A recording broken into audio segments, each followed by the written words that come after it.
Solve की थी हैं? क्यों?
चलो हेडिंग डालो, integration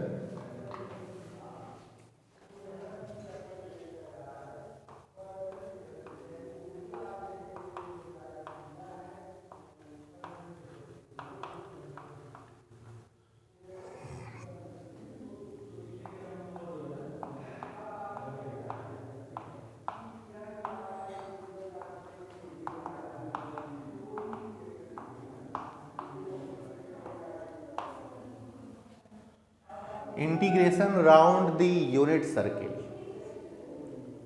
okay,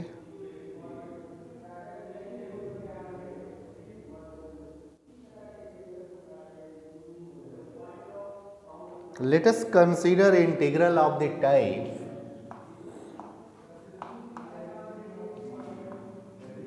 let us consider the integral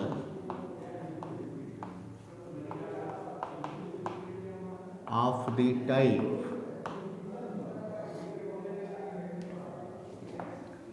integral 0 to 2 pi phi cos theta sin theta d theta, where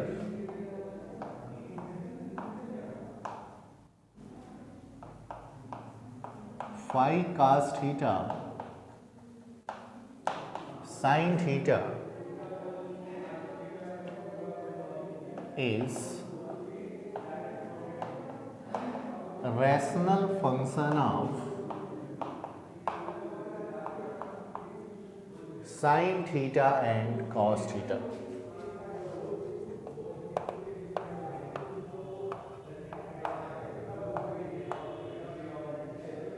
ठीक है, अब हम इस टाइप के इंटीग्रल को कैसे सॉल्व करेंगे वो आइए देखते हैं. तो working method,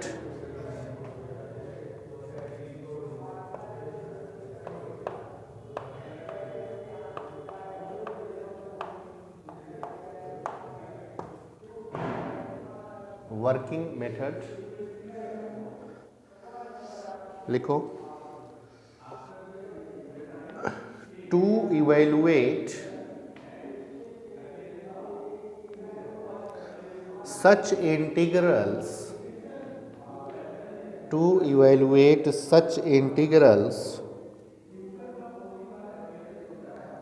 we take a unit circle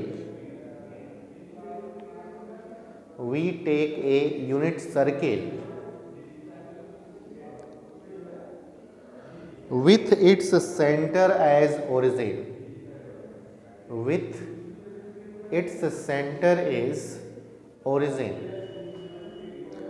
Full stop. For a point z on the unit circle,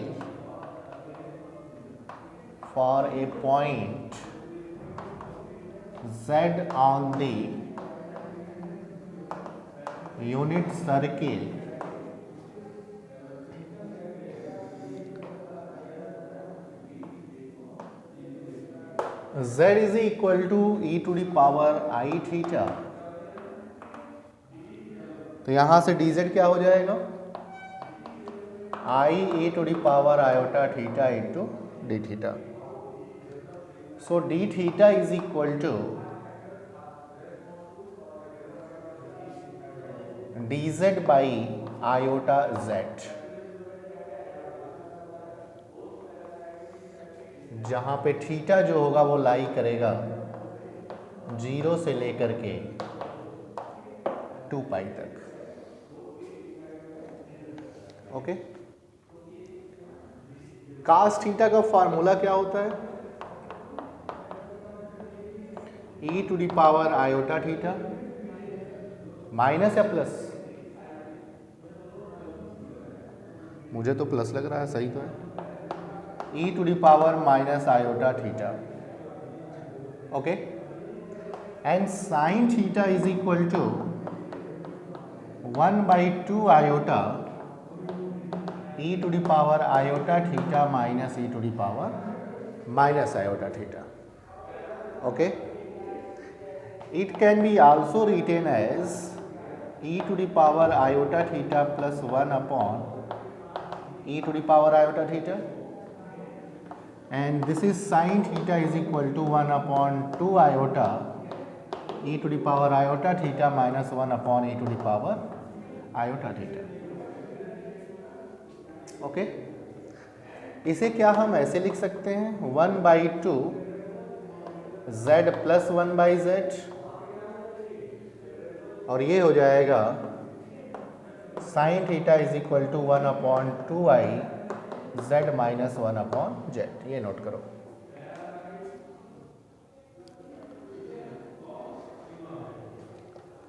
also mod z is equal to 1 on C because C is a unit circle,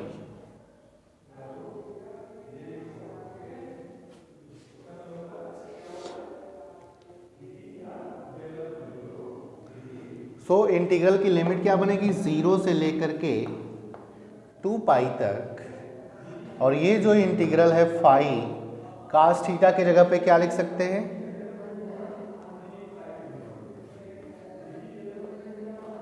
1/2 z plus 1/z, और sine theta पे 1 upon 2 iota z minus 1 upon Z into D Z. तो क्या इसे हम ऐसे लिख सकते हैं, 0 to 2 pi f of z D Z.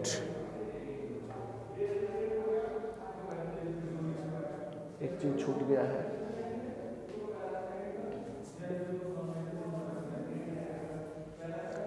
D theta की वैल्यू क्या है,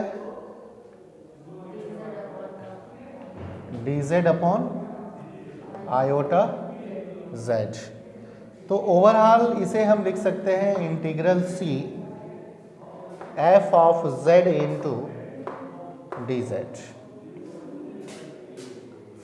तो this is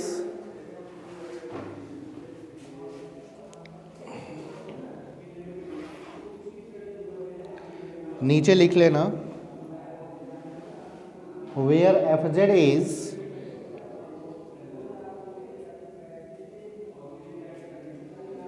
a rational function, fz is rational function of z,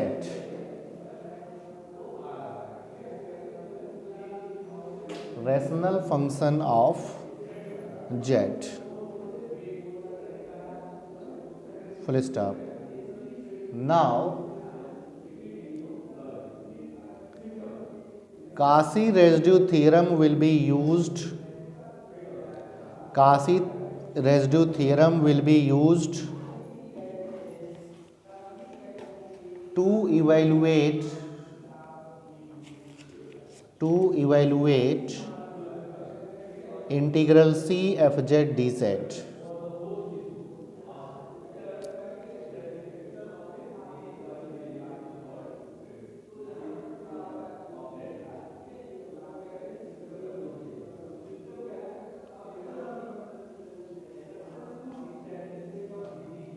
हो गया?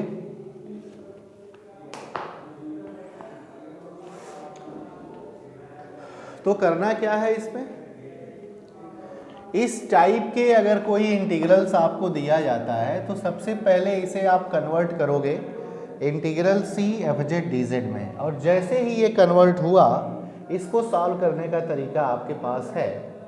By Cauchy residue theorem this is equal to 2 pi iota R plus, क्या कह रही हो, ठीक है ना। जैसे ही ये C integral C F Z D Z बनेगा वैसे ही हम कासी रेसिड्यू थ्योरम का यूज़ करके इसको सॉल्व कर लेंगे। ओके, तो करना कैसे है, वर्किंग मेथड क्या है, सबसे पहले z is equal to e to the power iota theta मानोगे, इसको डिफ्रेंशिएट करोगे थीटा के रिस्पेक्ट में, डी थीटा की वैल्यू ये आ जाएगी। साइन कास थीटा का फार्मूला ये होता है, अगर मैं इसका यूज़ करूँ तो कास थीटा ये बनेगा और साइन थीटा हमारा ये बनेगा। दोनों की वैल्यू मैंने यहाँ पे पुट कर दिया तो ये बन गया, ठीक है। डी थीटा की वैल्यू भी पुट कर दिया, तो ये टोटल फंक्शन ऑफ z है इनटू डी जेड, ठीक है। तो अब इस पे एक क्वेश्चन सॉल्व करते हैं, कोई दिक्कत इसमें?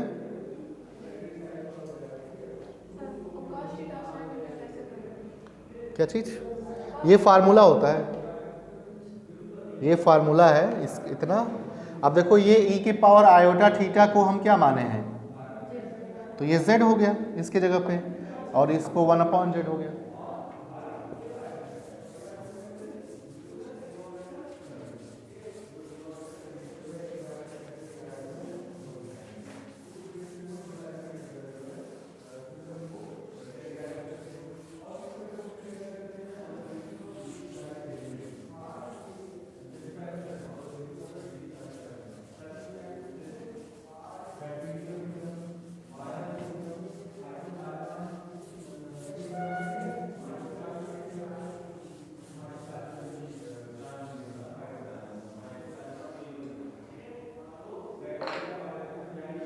क्वेश्चन है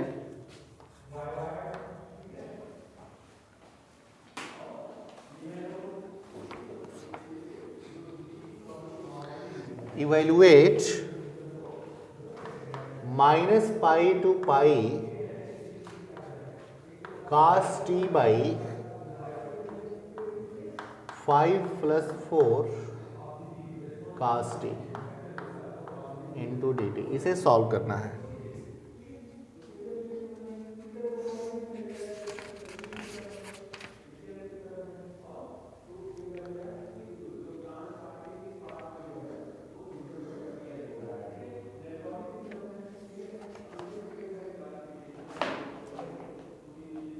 ठीक है, जरा देखो यहां पे ये टोटल फंक्शन ऑफ t है, तो f ऑफ t की वैल्यू क्या है जरा बता दो, cos t by 5 plus 4 cos t। अगर मैं पूछूं f ऑफ माइनस t की वैल्यू क्या होगी, तो cos of minus t upon 5 plus 4 cos of minus T हो जाएगा। इसका मतलब कि f ऑफ माइनस टी की जो वैल्यू आई वो क्या हो गई, cos of t upon 5 plus 4 cos t, और यही है क्या, f ऑफ t। इसका मतलब ये है कि f ऑफ माइनस टी की वैल्यू हो गई f ऑफ t। इसका मतलब ये हो गया कि ft जो फंक्शन है ये हमारा कैसा फंक्शन है, इवन फंक्शन है। और अगर ये इवन फंक्शन है तो उस केस में हम इंटीग्रल की प्रॉपर्टी यूज करेंगे, तो ये हो जाएगा 0 से पाई cos t upon 5 plus 4 cos t into D T. इसे सॉल्व करना है, ठीक है बात। अब ये देखो cos जो है ना ये हमारा क्या है, रियल पार्ट में आता है ना, जैसे ई के पावर आयोटा थीटा अगर लिखा हुआ है तो कास्ट का रियल पार्ट में आता है, तो इसे हम ऐसे लिख सकते हैं, सपोज करो कि ये हमारा आई है, तो I is equal to real part of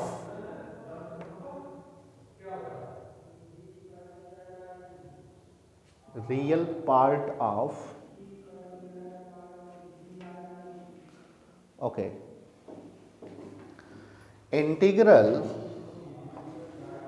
0 to 2 pi cos t को क्या लिखेंगे, ई के power iota t plus e के power minus iota t upon 2, तो ये हो गया अपॉन 2। ओके, नीचे 5 + 4, इसको मैं लिख लेता हूं यहां पे ई के power iota t plus e के power minus iota t upon 2 into D T. कोई दिक्कत? ओके,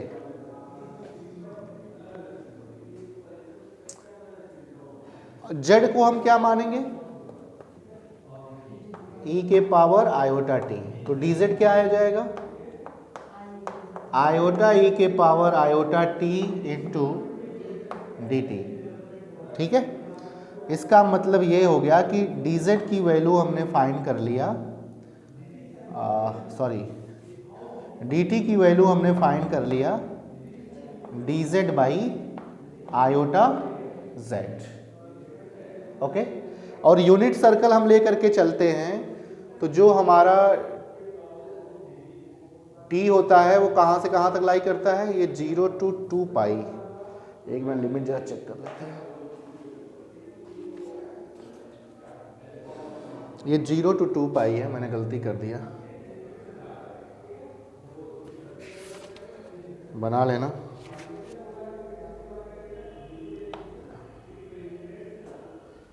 ठीक है, ओके। अब ये सारी वैल्यूज को ना यहाँ पे पुट करो, तो पुट करने के बाद से क्या होगा जरा देखो,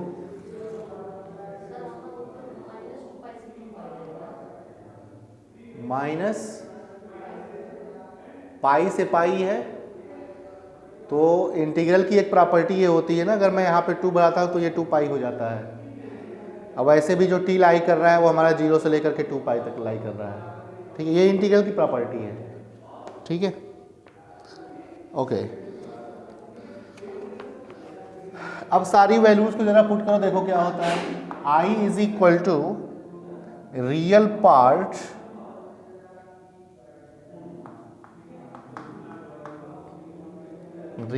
ये से कट जाएगा और ये हो जाएगा इंटीग्रल सी, इसको क्या लिख सकते हैं, z + 1/z, तो ये हो जाएगा z + 1/z, और नीचे हो जाएगा आपका 5 + 4 z + 1/z अपॉन 2, तो ये मैं इसको 2 कर दूं, इंटू डी टी की वैल्यू क्या है, D Z by iota Z. ठीक है, इसे सॉल्व कर लो जरा, तो ये हो जाएगा I is equal to real part of, ऊपर हो जाएगा हमारा इंटीग्रल सी z² + 1 अपॉन जेड होगा, तो उससे ये कैंसिल होगा और ये z हमारा ऊपर जाएगा, तो ये हो गया आपका 5z + 2z² + 1 into D Z upon iota, Z cancel हो गया है। ठीक है, तो इसे हम अभी लिख सकते हैं I is equal to real part 1 upon iota integral C z³ + z upon 2z² + 5z + 2 into D Z. सही है? हाँ, कुछ गलत हो गया क्या?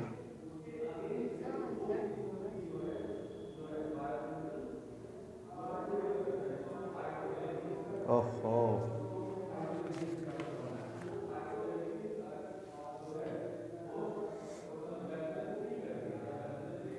यहाँ पे ही गलत हो गया है, सॉरी, यहाँ पे ही गलत हो गया है, इसीलिए मैं कह रहा हूँ हाँ गलती हो रहा है।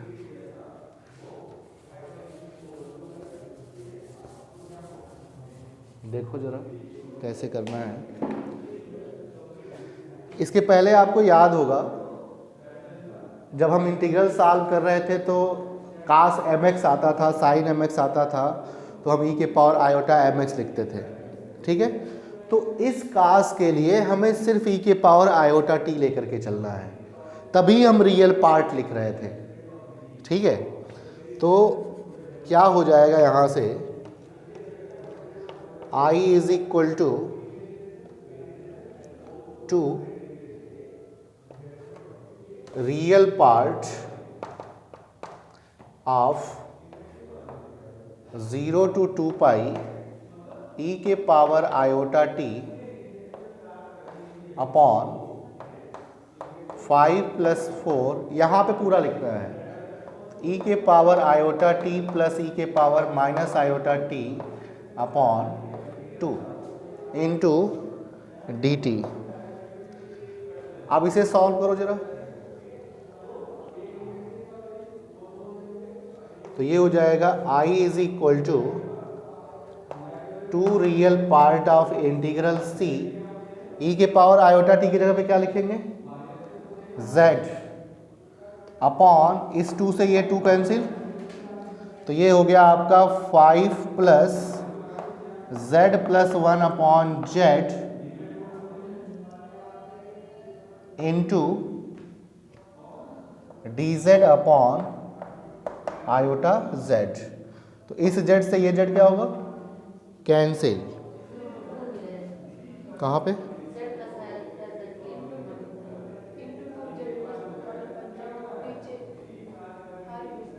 यहाँ पे, अच्छा हाँ यहाँ पे 2 है, तो इसको नोट कर लो, ये हो जाएगा I is equal to 2 real part of 1 upon iota integral c।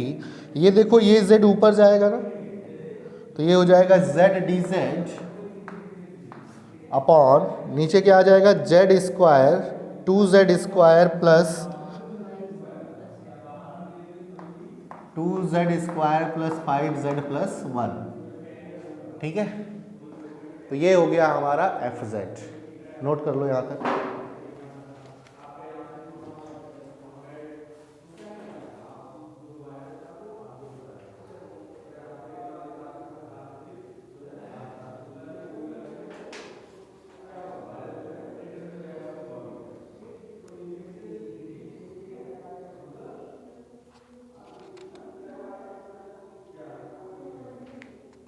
ये देखो, अगर ये ध्यान से देखो जरा इधर पे, जब ये माइनस पाई टू पाई है, ठीक है, फंक्शन अगर इवन है तो पहले मैं इसे 2 को यहाँ पे करता हूँ तो 0 to पाई बनेगा ये, ठीक है, और फिर इस 2 को जब हम हटाएंगे तो ये 0 to 2 पाई बनेगा, और यहाँ पे 1/2 से डिवाइड हो जाता है, 2 से डिवाइड हो जाता है, इसलिए ये जो 2 है वो नहीं आएगा अब।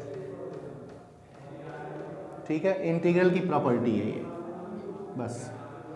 चलो अब सॉल्व करो इसे।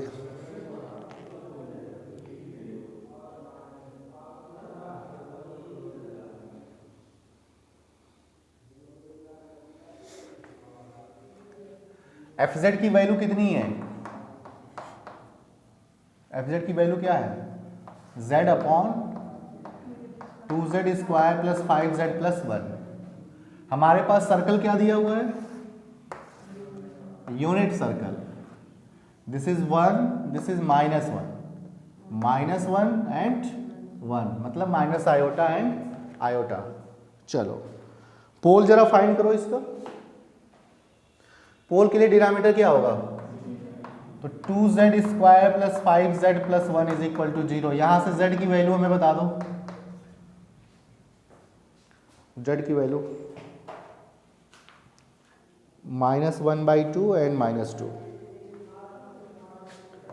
-1/2 एंड -2। अब ये देखो -2 इस सर्कल के बाहर जा रहा है कि नहीं, तो इसे हम हटा देंगे और -1/2 कहीं यहीं पे आ जाएगा। तो हमें रेजिड्यू कैलकुलेट करना है -1/2 के करेस्पॉन्डिंग। ठीक है, मतलब कि ये जो फैक्टर बन रहा है वो कैसे बनेगा? z plus 1/2 okay and z plus 2 is equal to 0। यही तो बना होगा। ओके, तो पोल हमें रेजिड्यू किस पे कैलकुलेट करना है? Residue at z is equal to -12। Simple pole है, so this is equal to limit z tending to 1/2 z plus 1/2 into fz and this is equal to limit z tending to 1/2 z plus 1/2 1 upon z plus 1/2 and z plus 2 cancel होगा। और 1/2 plus 2 5/2, तो बनेगा क्या? 2/5। और यही किसकी value है? r plus की वैल्यू है। ये नोट कर लो।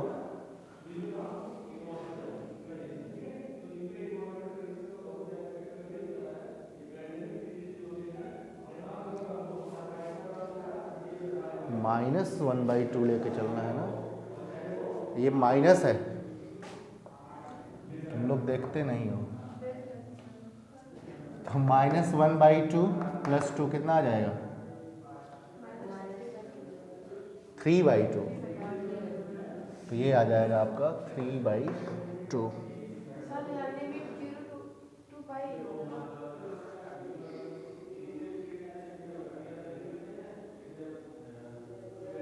आज क्वेश्चन गलत क्यों हो रहा है इतना?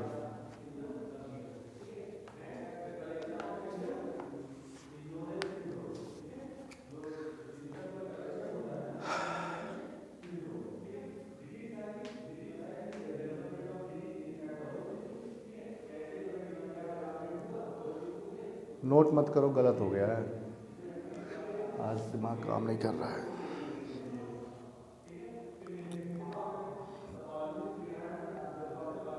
इसके बाद लिखो, इसके बाद लिखो, मैं बोल रहा हूं out of these two pole, out of these two pole only z is equal to -12, only z is equal to -12 lies within C, lies within C.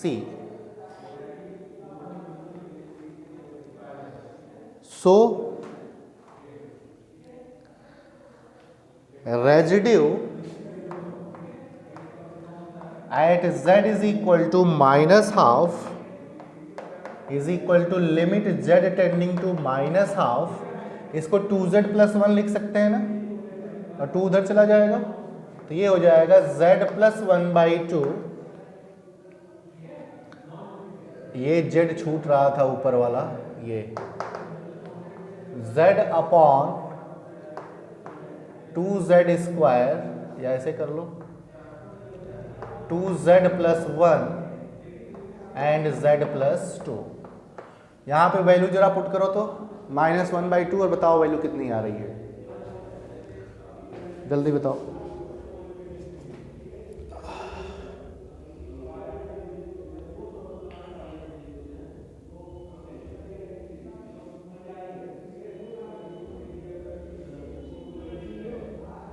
हैं?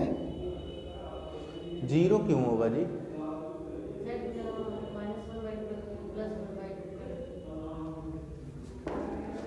रुको, z tending to minus half, इसे क्या लिख सकते हैं 2z plus 1/2 into z upon 2z plus 1 into z plus 2, तो 2z plus 1 से ये कैंसिल, तो बचा क्या z upon 2 z plus 2 minus half upon 2 minus 1/2. Okay, so this is equal to minus half upon 2 दूनी 4, तो ये 3/2, तो ये हो गया 3. So answer is -1/6. ये निकल गया आपका रेजिड्यू.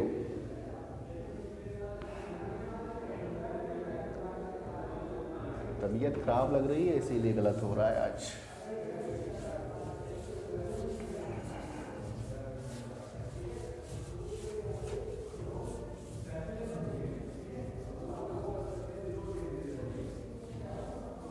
हो गया.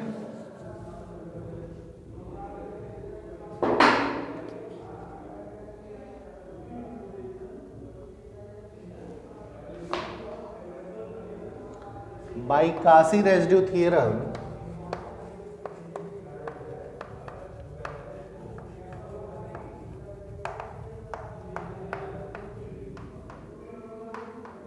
कासी रेजिड्यू थ्योरम क्या कहता है, integral C F Z D z बराबर 2 पाई आयोटा आर प्लस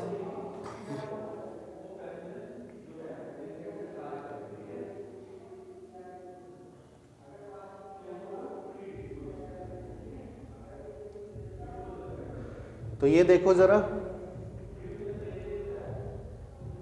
ये देखो यही तो हमें कैलकुलेट करना है, ठीक है ना. तो मैं एक काम करता हूं, I is equal to real part of 1/i integral C Z D Z upon 2z square plus 5z plus 1. अब सुनो जरा, ये है क्या एफ जेड डी जेड, और integral C F Z D Z की वैल्यू कितनी होती है, तो ये हो गया रियल पार्ट ऑफ 1/आयोटा 2 पाई आयोटा आर प्लस की वैल्यू -1/6. तो इससे ये क्या होगा कैंसिल, और ये हो गया कैंसिल, तो रियल ही तो बना. आंसर कितना आ गया -π/3. यही हमें फाइंड करना था.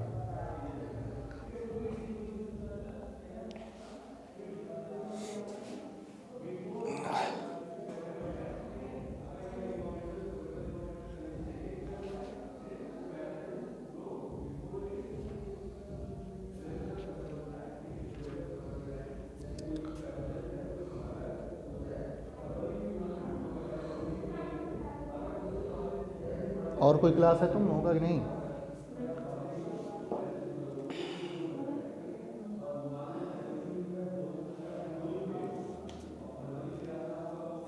किताब निकालो जरा तुम लोग.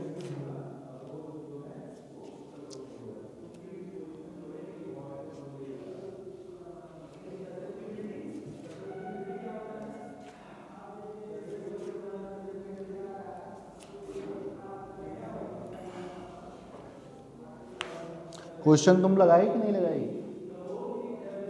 हैं? तुम लोग लगाओगे नहीं तो पूछोगे क्या, लगा के आना चाहिए. ऐसा तो है नहीं कि सब समझ में आ जाएगा, जो भी फंसता पूछना चाहिए. एग्जाम्पल 2 आप कर लेना, या सॉरी 2 मैंने करा दिया है.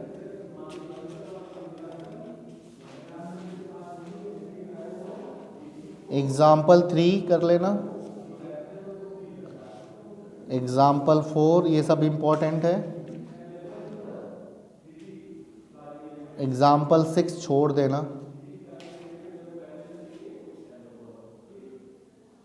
7 भी छोड़ देना. 7 आए 98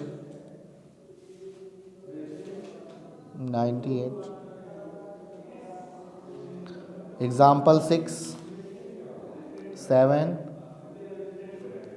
8 कैलकुलेशन है, केवल थोड़ा सा आराम से आपको सॉल्व करना पड़ेगा।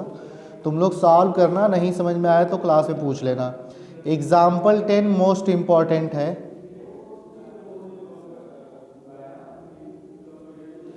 एग्जाम्पल 10 जो है वो मोस्ट इम्पॉर्टेंट है। एग्जाम्पल 10 की लास्ट सेकेंड लास्ट इक्वेशन जरा देखो। एग्जाम्पल के सेकेंड लास्ट इक्वेशन जो यहाँ पे आपका आया हुआ है, minus infinity to infinity log of x plus i upon x square plus 1 d x. तो इसके आगे कैसे ये लिखा गया, पाई। एक्चुअली में जो भी कैलकुलेशन हो मैं आपको ये बता देता हूं कि इसका फार्मूला क्या होता है, याद है? ये फार्मूला यहाँ पे यूज किया गया है, log of x plus iota y this is equal to 1/2 log x square plus y square plus iota tan inverse y by x. ये फार्मूला यूज किया गया है यहाँ पे, अब बुक में लिखा नहीं है, ठीक है? तो इस फार्मूले की हेल्प से ये आ जाएगा, पाई log 2। रियल को इक्वेट करेंगे पाई log 2 आ जाएगा। अब देखो x प्लस आयोटा है और हमें प्रूफ भी करना है कि ऊपर log 1 प्लस एक्स स्क्वायर आना चाहिए। अब यहाँ पे सिर्फ अगर x प्लस आयोटा है तो यहाँ पे एक्स स्क्वायर प्लस 1 आ जाएगा, जो प्रूफ करना है, ठीक है? तो उल्टा सोचना है थोड़ा यहाँ पे। एग्जाम्पल 10 वेरी इंपॉर्टेंट क्वेश्चन है, ठीक है?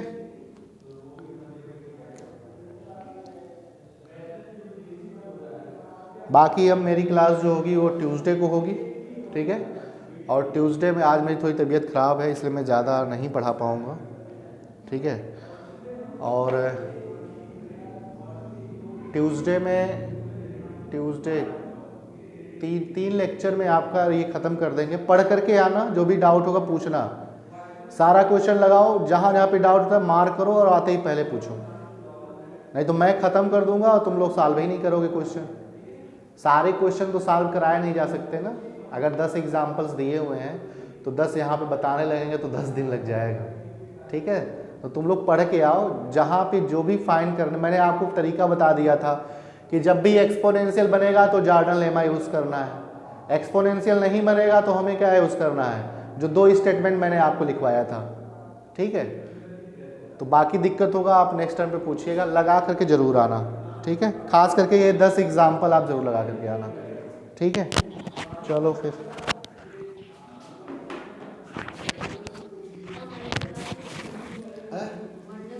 नहीं मंडे को होगा, मंडे ट्यूसडे होगा मेरा क्लास। हम भूल गए ना, पहले ट्यूसडे चलता था, मंडे को होगा, उसको बंद कर दो।